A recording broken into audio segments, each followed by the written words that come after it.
ഞാൻ പാട്ട് പാടും, ചെറുതായിട്ട് പാട്ട് പാടും. യെസ്, നമുക്കൊരു പാട്ടോട് കൂടി നന്നായിട്ട് പാടും. പഠിപ്പിക്കാൻ. പാട്ട് പാടും. അപ്പൊ ഞാൻ 6th 7th ഒപ്പനയ്ക്ക് പാട്ട് പാടാൻ വേണ്ടി അതില് മത്സരങ്ങളൊക്കെ പോയിട്ടുണ്ട്, സബ് ജില്ലാ കലോത്സവം. അപ്പൊ ഒരു പ്രാവശ്യം 7th പഠിക്കുമ്പോ ഇങ്ങനെ പാട്ട് പാടിക്കൊണ്ടിരിക്കുന്നിടയിൽ ടീച്ചർ പറഞ്ഞു, ഈ പനിനീര് തെളിക്കില്ലേ നമുക്ക് ഈ ഒപ്പനയ്ക്ക് പനിനീര് തെളിച്ചു. അപ്പൊ പാട്ട് പാടി കഴിഞ്ഞിട്ട് ഞാനൊരു ഇച്ചിരി ഒരു ബ്രേക്കിന്റെ സമയത്ത് ഇച്ചിരി പനിനീര് കഴിച്ചിട്ട് അതിന് ചുറ്റിക്കൂടെ ഒന്ന് പോവാൻ പറഞ്ഞു. വെറുതെ ഒന്ന് നടന്നാ മതി.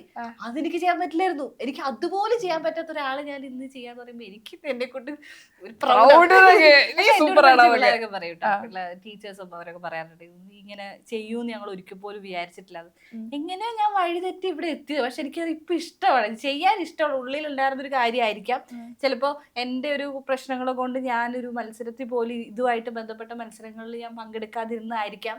പക്ഷെ ഇപ്പൊ ഒരു കംഫർട്ട് സോണിൽ എത്തിയപ്പോ ഞാൻ ചെയ്തു തുടങ്ങിയതും ആവാം. അപ്പൊ പക്ഷെ അതിന്റെ ഉള്ളിൽ ഉണ്ടായിരുന്ന ഒരു നല്ല കാര്യമായിരിക്കാം. ഒന്ന് പറഞ്ഞ് ഞാൻ അങ്ങ് മാരകമായിട്ട് അഭിനയിക്കുന്നൊന്നും അല്ല. പക്ഷെ എന്നാലും എന്നെ കൊണ്ട് ഇങ്ങനെ ചെയ്യാൻ പറ്റുന്ന പറയുമ്പോ എനിക്ക് തന്നെ ഒരു പ്രൗഡാണ്. ഞാൻ ഇങ്ങനെയൊക്കെ ചെയ്ത് കഴിയുമല്ലോ, ചെയ്യുമോ. ഞാൻ വീഡിയോ ഒക്കെ നോക്കുമ്പോ ഞാൻ തന്നെ ചെയ്തു കാണോ.